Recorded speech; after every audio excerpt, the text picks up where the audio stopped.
The woman covered her body with fish oil and put on swimming goggles. She was taking part in a challenge to swim across a strait. Many reporters rushed over to capture the moment. The woman made up her mind and jumped into the sea. Not long after, the coach on the boat handed her a bottle of tea. Feeling thirsty, she drank the tea and kept swimming. Suddenly, she felt something was wrong. Her speed slowed down, her vision became blurry, and she even lost her sense of direction. Then, the coach jumped into the water and pulled her out. The woman failed the challenge, and people turned off their radios in disappointment. The woman, feeling discouraged, was recovering in the hospital.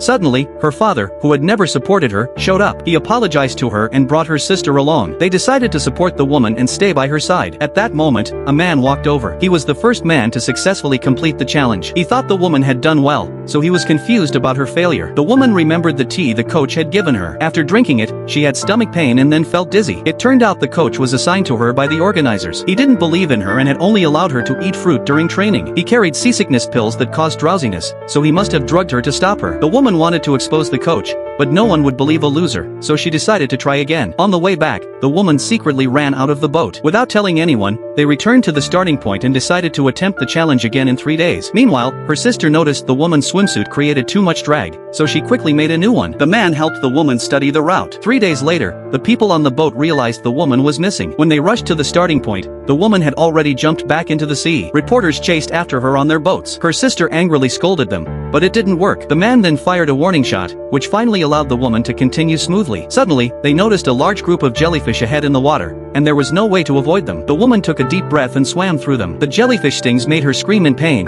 but she couldn't stop. Finally, she made it through the jellyfish swarm. The woman had been swimming for 8 hours, and there were still 6 miles to go. A shallow area appeared ahead, and their boat couldn't go any further. The woman had to swim the rest of the way alone. However, she was likely to lose her direction, so her father urged her to give up, but the woman insisted on continuing. Soon, night fell. Without the boat to guide her, the woman realized she was lost. At that moment, the audience who had heard the news gathered on the beach. They lit bonfires along the coastline to guide her. Finally, the woman saw the lights on the shore. She swam hard toward the land and finally stepped onto the ground. The crowd cheered. The woman had finally proven herself.